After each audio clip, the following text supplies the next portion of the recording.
दोस्तों समाचारों की शुरुआत करते हैं जो कि नई दिल्ली से है और निश्चित रूप से ये नई शिक्षा नीति से जुड़ा हुआ है।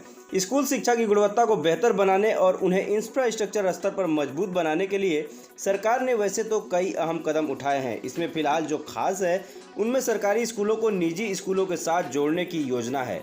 इसके तहत प्रत्येक सरकारी स्कूल को किसी निजी स्कूल के साथ संबद्ध किया जाएगा। वे आपस में मिलजुल कर एक दूसरे के संसाधनों का इस्तेमाल करेंगे, साथ ही एक दूसरे के बेहतर कामकाज को अपनाएंगे भी। शैक्षणिक आदान प्रदान के साथ संसाधनों को भी करेंगे साझा। आइए देखते हैं इसके अंतर्गत क्या है। नई राष्ट्रीय शिक्षा नीति आने के बाद स्कूलों की गुणवत्ता को बेहतर बनाने के लिए दूसरा जो अहम कदम उठाया गया है वह विद्यांजलि योजना का नया चरण है। इसमें कोई भी शिक्षित या हुनरमंद व्यक्ति अब स्वयं सेवक के रूप में स्कूलों के साथ जुड़कर नई पीढ़ी के भविष्य को संवारने में मदद दे सकेगा। इसमें सेवानिवृत्त अधिकारी, खेल क्षेत्र से जुड़े प्रतिभाएं, सेवानिवृत्त शिक्षक आदि से कोई भी हो सकता है। हालांकि इसके लिए पहले रजिस्ट्रेशन करना होगा, साथ ही किस क्षेत्र से जुड़े हैं आदि की पूरी जानकारी देनी होगी। इसके आधार पर ज़रूरतमंद स्कूल ऐसे लोगों को खुद ही अपने यहाँ बच्चों को पढ़ाने या विशेष कक्षाएं लेने के लिए आमंत्रित करेंगे। 5000 लोगों को बतौर स्वयंसेवक रजिस्ट्रेशन कराया। खास बात यह है कि यह नई पहल शुरू होने के बाद अब तक देश भर के करीब 5500 लोगों ने स्कूलों में पढ़ाने के लिए बतौर स्वयंसेवक रजिस्ट्रेशन कराया है। यह संख्या हर दिन तेजी से बढ़ भी रही है। इसके साथ ही इस योजना के तहत कोई भी स्कूलों को जरूरी संसाधन भी मुहैया करा सकता है। जरूरतमंद स्कूलों को इसके लिए अपनी ज़रूरत का विवरण देना होगा। इसके तहत अब तक 20,000 से ज़्यादा स्कूलों की ओर से आवश्यक संसाधनों की मांग की जा चुकी है। इसमें से करीब 12 स्कूलों को मदद भी मिल गई है। स्कूलों का संसाधनों से लैस होना जरूरी। हालांकि सरकार इस पूरी मुहिम को तेज करने की कोशिशों में जुटी है। इसके लिए लोगों से आगे आने को कहा गया है। इतना ही नहीं, सरकार इस मुहिम को गांव की शान से भी जोड़ने की योजना बना रही है, ताकि इन स्कूलों से पढ़कर निकला गांव का हर व्यक्ति स्कूलों को बेहतर बनाने के लिए आगे आए और सहयोग भी दे।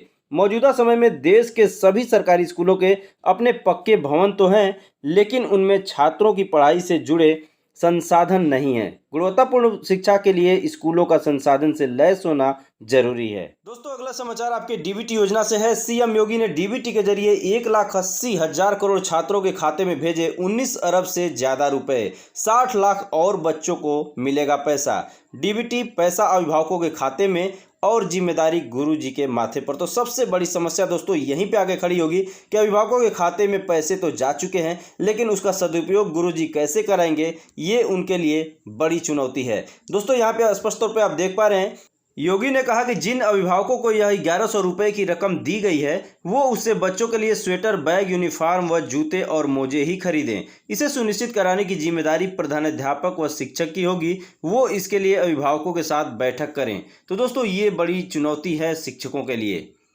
मुख्यमंत्री योगी आदित्यनाथ ने बेसिक स्कूल के छात्रों के खाते में डीबीटी व्यवस्था से 19.80 अरब रुपये भेजे जाने की योजना की शुरुआत की।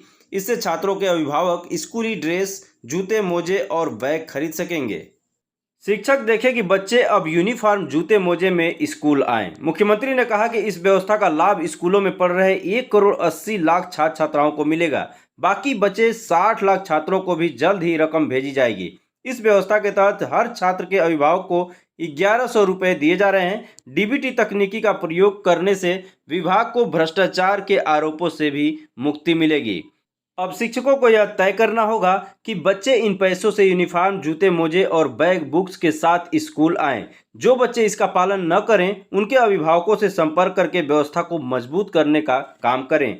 बेसिक स्कूलों के छात्रों को सामान्य शिष्टाचार व साफ सफाई को भी सिखाया जाए। प्रदेश में 6 लाख से अधिक शिक्षक अनुदेशक शिक्षा मित्र हैं। अगर यह जिम्मेदारी उठाएंगे तो यह सपना भी संभव हो सकता है।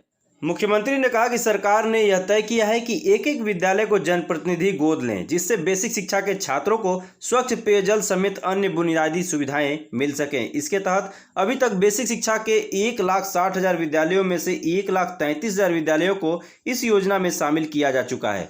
सरकार ने यह तय किया है कि अभिभावकों को सीधे पैसा दिया जाए, जिससे वह अच्छे कपड़े और जूते मोजे खरीद सकें। और शिक्षा विभाग पर जो भ्रष्टाचार का आरोप लगता है उससे भी बचा जा सके। ऐसे में 1100 रुपए 1,80,00,000 छात्र छात्राओं के अभिभावकों के खाते में दी जा रही है। अभी लगभग 60 लाख बच्चे जो बचे हुए हैं उनके अभिभावकों के बैंक खातों की जांच करवाई जा रही है। जल्द ही उनके खातों में पैसा ट्रांसफर कर दिया जाएगा। मुख्यमंत्री ने कहा कि सरकार ने यह तय किया है कि एक एक विद्यालय को जनप्रतिनिधि गोद लें, जिससे बेसिक शिक्षा के छात्रों को स्वच्छ पेयजल समेत अन्य बुनियादी सुविधाएं मिल सकें। इसके तहत अभी तक बेसिक शिक्षा के 1,60,000 विद्यालयों में से 1,33,000 विद्यालयों को इस योजना में शामिल किया जा चुका है। तो दोस्तों, आज के मुख्य समाचारों में बस इतना ही। अभी तक मेरे चैनल को सब्सक्राइब नहीं किए हैं तो सब्सक्राइब कर लीजिएगा। मिलते हैं नेक्स्ट वीडियो में, तब तक के लिए नमस्कार।